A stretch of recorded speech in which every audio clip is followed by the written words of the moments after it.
Good morning, good afternoon, good evening guys. आज के इस वीडियो में मैं आपके लिए एक नई सीरीज़ लेकर आया।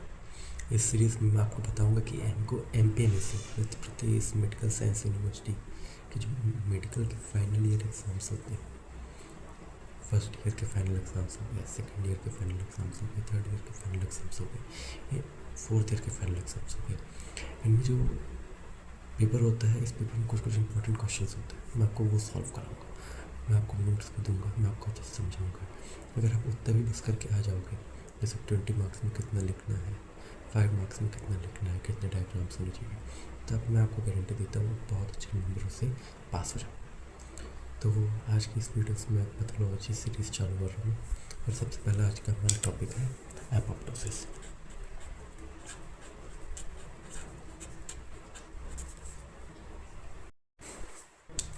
हाँ तो कैसे एपोप्टोसिस और कुछ नहीं बल्कि एक प्रोग्राम्ड सेल डेथ है, form of coordinated and programmed cell death है। कोऑर्डिनेटेड प्रोग्राम सेल डेथ का मतलब क्या है, इसको हमने सेल सुसाइड भी बोलते हैं। तो सेल सुसाइड की मदद से मैं आपको समझाता हूँ form of coordinated and programmed cell death का मतलब क्या होता है। तो जैसे मान लीजिए ये सेल है, ठीक है, इसका मान लीजिए डीएनए खराब हो गया, डीएनए खराब हो गया तो हम इसको मारने के लिए कुछ नहीं करेंगे। हमारी बॉडी सेल्फ हीलिंग होती है, सेल्फ डिस्ट्रक्टिंग होती है। कोई भी पैथोजन से कुछ भी खराबी हो जाए, हमारी बॉडी खुद सुधारती है, खुद मारती है। तो हमारी बॉडी के जो सेल्स होंगे ना, वो सेल्स इसको ख़त्म करने के लिए ना बस सीरीज़ ऑफ इवेंट्स कराएंगे और इस सेल को मारेंगे। इसलिए हम इसको सेल सुसाइड भी बोलते हैं। तो एपोप्टोसिस को सेल सुसाइड भी बोलते हैं। इसमें सब कुछ कोऑर्डिनेटली होगा, सभी दूसरे की मदद करके इस सेल को मारने में मदद करेंगे और प्रोग्राम्ड सेल डेथ होगी, मतलब सीक्वेंस ऑफ इवेंट्स के साथ होगा। ऐसा कुछ नहीं होगा कि अपने आप सेल कैसे ख़त्म हो गए। आइए तो आगे बढ़ते हैं। तो सेल डेथ या फिर सेल सुसाइड या फिर एपोप्टोसिस हमको कहाँ कहाँ देखने को मिल सकती है। तो ये मेनली दो प्रकार के होते हैं, pathologic, physiologic. Pathologic, physiologic. Pathologic में जैसे बॉडी ट्यूमर सेल्स को मारती है, साइटोटॉक्सिक टी सेल्स जो होते हैं जो इम्यून रिस्पॉन्स में मदद करते हैं, और वायरल इन्फेक्शंस में जो सेल्स की डेथ होती है, ये सब में जो सेल्स की डेथ होती है ये पैथोलॉजी में आ जाएगा। फिजियोलॉजी में क्या क्या आएगा, जैसे कि फीमेल्स में जो मेंस्ट्रुअल ब्लीडिंग होती है,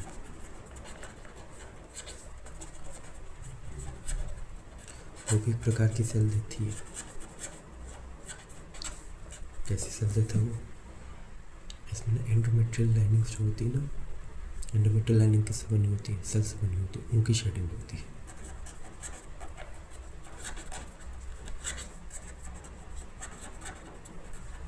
ये हो गया।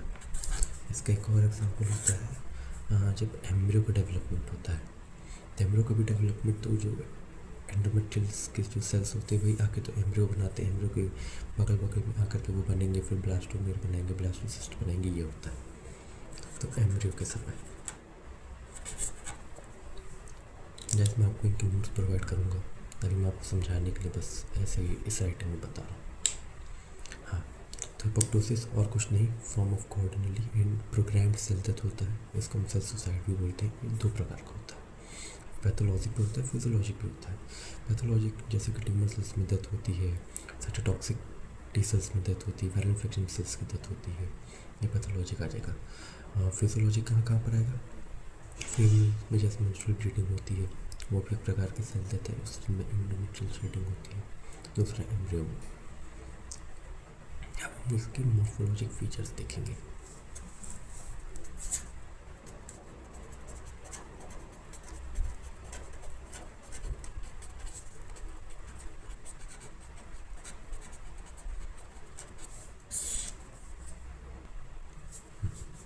एपोप्टोसिस में जो सेल्स के मॉर्फोलॉजिक फीचर्स होते हैं वो पढ़ना बहुत ज़रूरी है। ये मेनली इसलिए भी ज़रूरी है क्योंकि कभी कभी ना एग्जाम्स में ना एपोप्टोसिस और नेक्रोसिस, इन दोनों के जो मॉर्फोलॉजिक फीचर्स होते हैं सेल्स के, उनके बीच में डिफरेंस आ जाता है। तो इसमें मेनली 5 से 6 मॉर्फोलॉजिक फीचर्स होते हैं। सबसे पहला एपोप्टोसिस हमेशा सिंगल सेल्स का होगा या फिर स्मॉल ग्रुप ऑफ सेल्स का होगा।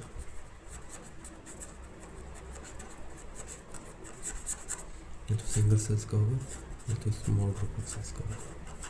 नेक्रोसिस लार्जर ग्रुप सेल्स में होता है। दूसरा क्या होगा, मेनली जो नॉर्मल सेल्स होते हैं वो ऐसे होते हैं, ठीक है, तो फूले फूले रहेंगे, इस तरह के। मगर जो एपोप्टोटिक सेल्स रहेगा वो इस तरह पतला सा हो जाएगा या फिर इस तरह छोटा सा हो जाएगा, ये होगा। तो ये एपोप्टोटिक सेल जो है ये छोटा हो जाएगा, साइज डिक्रीज हो जाएगा इसका। ये नॉर्मल सेल है, नॉर्मल सेल है। तीसरा जो होगा उसमें पिग्नोसिस देखने को मिलेगी हमको। पिग्नोसिस क्या होता है, जैसा कि आपने मियोसिस माइटोसिस पढ़ा था, तो उसमें क्या था, यहाँ से क्रोमेटिन बनना चालू होता है, यहाँ पर से फिर ये अपोजिट पोल में चले जाते हैं, ठीक है। तो यहाँ पर क्रोमेटिन आ जाती है, क्रोमेटिन यहाँ पे आ जाती है, मगर जो एपोप्टोटिक सेल्स होते हैं, ठीक है, उसमें क्रोमेटिन यहाँ आ जाएगा, सेंटर में आ जाएगा, तो हमको पिग्नोसिस देखने को मिलेगा इसमें। ये नॉर्मल सेल्स हैं। और एपोप्टोटिक सेल की खास बात होती है इसमें ना, जो देखिए हमको ब्लेब्स देखने को मिलते हैं। ये नॉर्मल सेल्स है, ठीक है, और ये उसकी सेल मेम्ब्रेन है, ठीक है, इसमें हमको कुछ देखने को नहीं मिल रहा।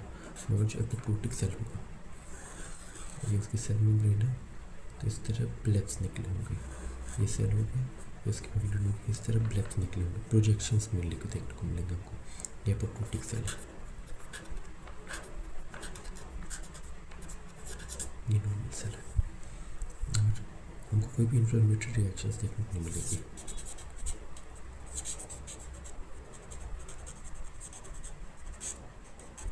इन्फ्लेमेटरी रिएक्शंस देखने को नहीं मिलेंगे, इसका मतलब जैसे कि मान लीजिए हमारे सेल में ट्यूमर हुआ, तो वहाँ पर अगर किसी सेल की डेथ हुई है तो आपको वहाँ पे रेडनेस देखने को नहीं मिलेगी, पेन नहीं होगा, हीट देखने को नहीं मिलेगी, ये सब कुछ देखने को मिलेगा, वहाँ पे स्वेलिंग देखने को नहीं मिलेगी। ये होते हैं मॉर्फोलॉजिक फीचर्स एपोप्टोटिक सेल्स के। तो हमने मॉर्फोलॉजिक फीचर्स देख लिए। अब हम बायोकेमिकल चेंजेस देखेंगे कि नॉर्मल सेल जब मर जाता है, जब उसकी सेल्स डेड होती है, तो एपोप्टोटिक सेल्स में जब वो बदलता है तो क्या क्या बायोकेमिकल चेंजेस हमको देखने को मिलते हैं in comparison to normal cells. तो बायोकेमिकल चेंजेस में हमको क्या क्या देखने को मिलेगा,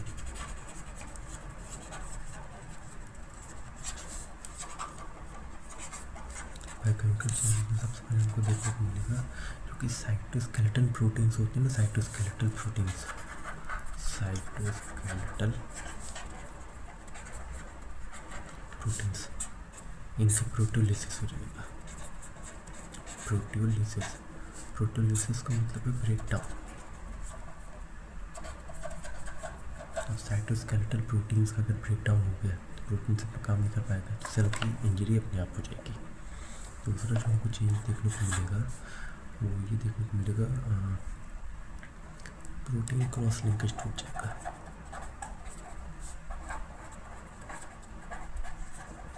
प्रोटीन क्रॉस लिंक, प्रोटीन ऐसे होता है,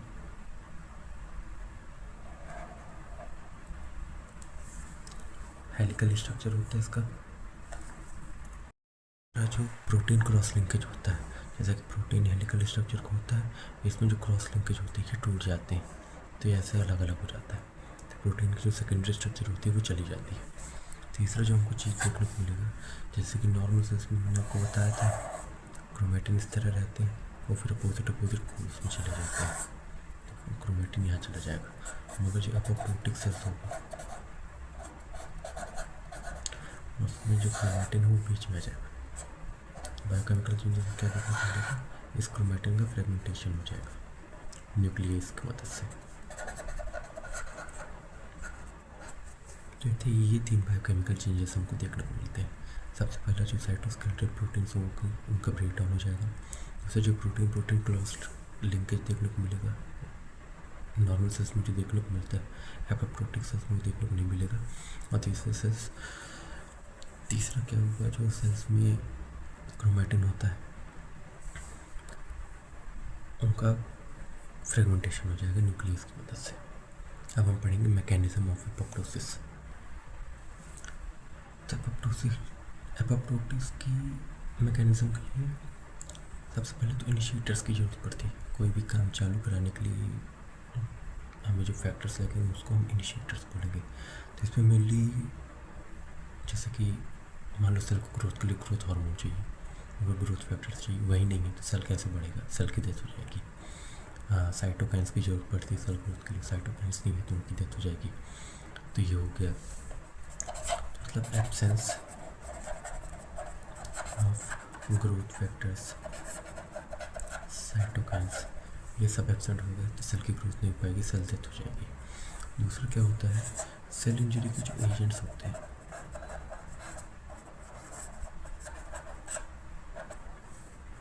सेल इंजरी के एजेंट्स में जैसे कि मान लो सेल हीट टॉलरेट नहीं कर पा रहा, बहुत ज़्यादा हीट हो गई, रेडिएशन हो गया कुछ, और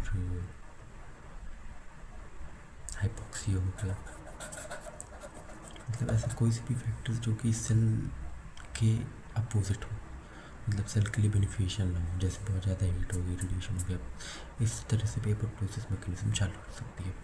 मान लीजिए ग्रोथ फैक्टर एब्सेंट था और बहुत ज़्यादा हीट आ गई तो एक सेल की डेथ हो गई। ठीक है, अब कैसे कैसे पूरे फैक्टर्स चालू होंगे और इस सेल को कैसे हमारी बॉडी एलिमिनेट करेगी, अब हम देखेंगे।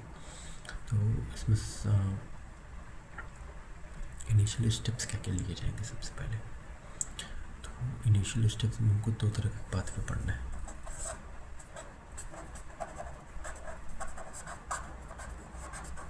इनिशियल स्टेप्स में इंट्रिंसिक पाथवे आएगा और एक्सट्रिंसिक पाथवे आएगा। इंट्रिंसिक पाथवे को हम माइटोकॉन्ड्रियल पाथवे बोलते हैं, माइटोकॉन्ड्रियल पाथवे बोलते हैं, माइटोकॉन्ड्रियल पाथवे। तो इंट्रिंसिक पाथवे सबसे पहले हम पढ़ते हैं। तो इंट्रिंसिक पाथवे,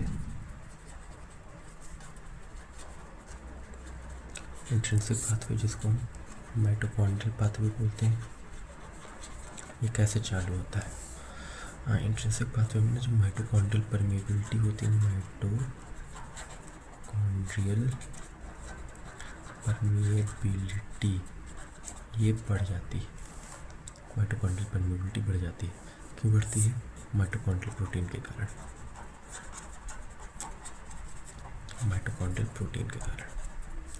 माइटोकॉन्ड्रिया के पास एक एंजाइम होता है साइटोक्रोम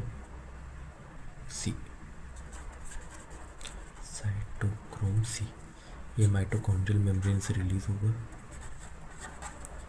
माइटोकॉन्ड्रियल मेम्ब्रेन से रिलीज होगा और एपोप्टोसिस की रिएक्शन चालू करवाएगा, एपोप्टोसिस प्रोसेस या फिर मैकेनिज्म चालू करवाएगा। ठीक है, तो साइटोक्रोम सी अपने आप तो रिलीज होगा नहीं, पता है ना, ये प्रोग्राम सेल देता है, या हर स्टेप्स के पीछे ना कोई गवर्निंग फैक्टर मौजूद होगा। तो कौन साइटोक्रोम सी को रिलीज करवाए, तो जो माइटोकॉन्ड्रियल प्रोटीन होते हैं ना, माइटोकॉन्ड्रियल प्रोटीन, इसको हम दो पार्ट्स में बांटते हैं। एक होते हैं प्रो एपोप्टोटिक फैक्टर और एक होते हैं एंटी एपोप्टोटिक फैक्टर।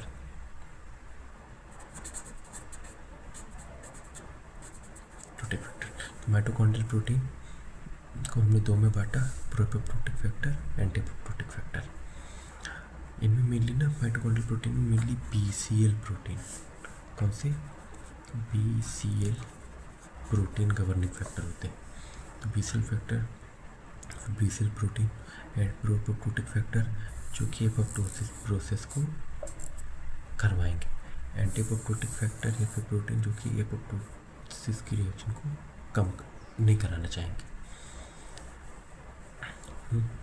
तो एपोप्टोटिक फैक्टर कौन कौन आता है? BIM, BAD, BID. BIM, BAD, BID. Anti apoptotic factors में कौन कौन आएगा? सबसे पहले तो BCl, BCl, MCl, BCl2,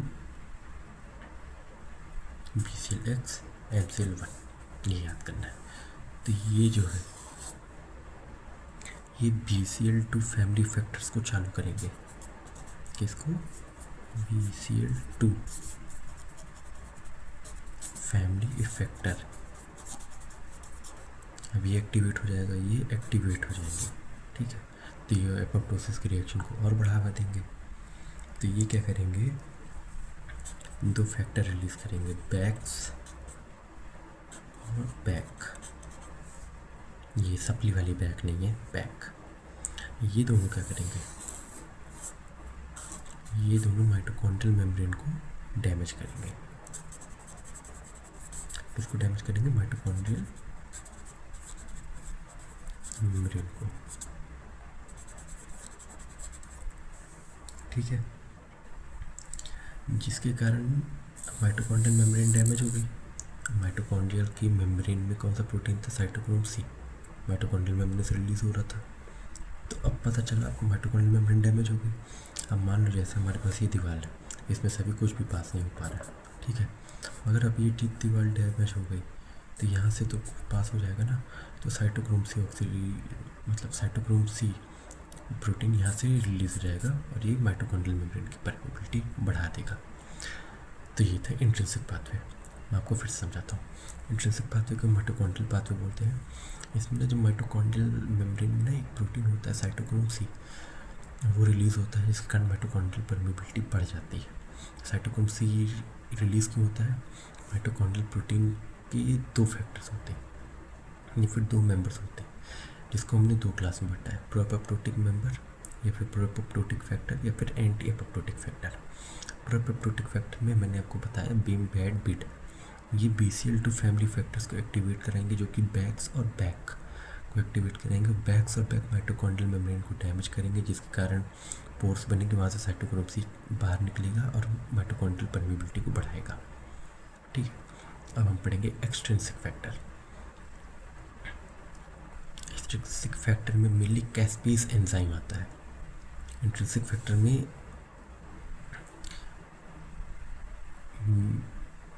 mainly B-सेल proteins आते हैं। एक्सट्रिंसिक फैक्टर में जो मेन रोल प्ले करेगा वो होगा कैस्पेज। अब हम उसके बारे में पढ़ेंगे, एक्सट्रिंसिक पाथवे।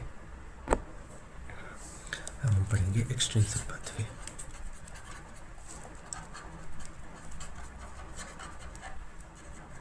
एक्सट्रिंसिक पाथवे में डेथ रिसेप्टर्स का एक्टिवेशन होता है। किसका? डेथ रिसेप्टर्स का एक्टिवेशन होता है। तो सेल के पास 3 चीज़ें होती हैं। एक होता है टिश्यू नेक्रोसिस फैक्टर रिसेप्टर 1। क्या? टिश्यू नेक्रोसिस फैक्टर रिसेप्टर 1, ठीक है। एक होता है ट्रांसमेम्ब्रेन प्रोटीन होता है। कौन होता है? Transmembrane protein. इसका नाम होता है FAS-CD95। ये ट्रांसमेम्ब्रेन प्रोटीन होता है। और एक लिगेंड होता है FAS लिगेंड, ठीक है। तो इसका तो मेनली कुछ काम नहीं रहता है, ये मेनली इन्फ्लेमेशन वगैरह में काम करता है, मगर एपोप्टोसिस में इन्फ्लेमेशन वगैरह होती नहीं है। तब हम आएंगे यहाँ पर, इन दोनों की बाइंडिंग होगी, ठीक है। इन दोनों की बाइंडिंग होगी, बाइंडिंग से डेथ डोमेन एक्टिव हो जाएगा। FAS associated death domain active हो जाएगा। और ये एक्टिव हो गया तो ये कैस्पेज को एक्टिव करेगा। कैस्पेस क्या होता है? कैस्पेस में जो सी होता है ये सिस्टीन होता है, जो ASP होता है ये एस्पार्टिक एसिड होता है, एस्पार्टिक एसिड होता है, और ये एंजाइम होता है इस सिस्टीन एस्पार्टिक एसिड एंजाइम। ठीक है, ये सब एक्टिवेट हो गए। तो सबसे पहले जो कैस्पेस एक्टिव होता है वो होता है 9, कैस्पेस 9 लगभग जो माइटोकॉन्ड्रियल पाथवे होता है ना वहीं पे एक्टिव हो जाता है। माइटोकॉन्ड्रियल पाथवे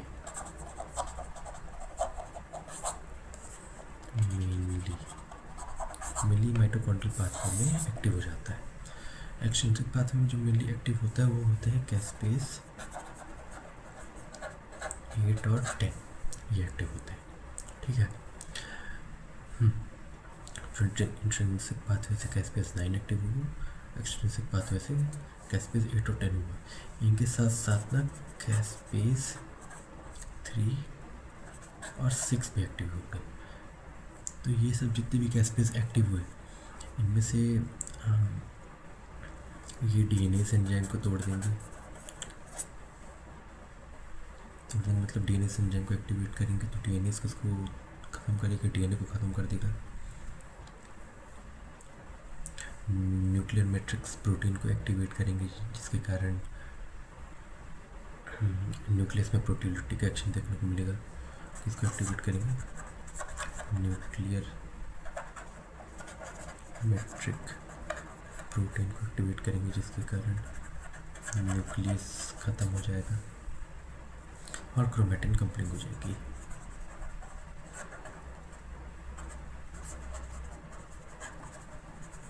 क्रोमेटिन कंप्लीट हो जाएगी। हाँ, तो मैंने आपको एपोप्टोसिस पढ़ाया।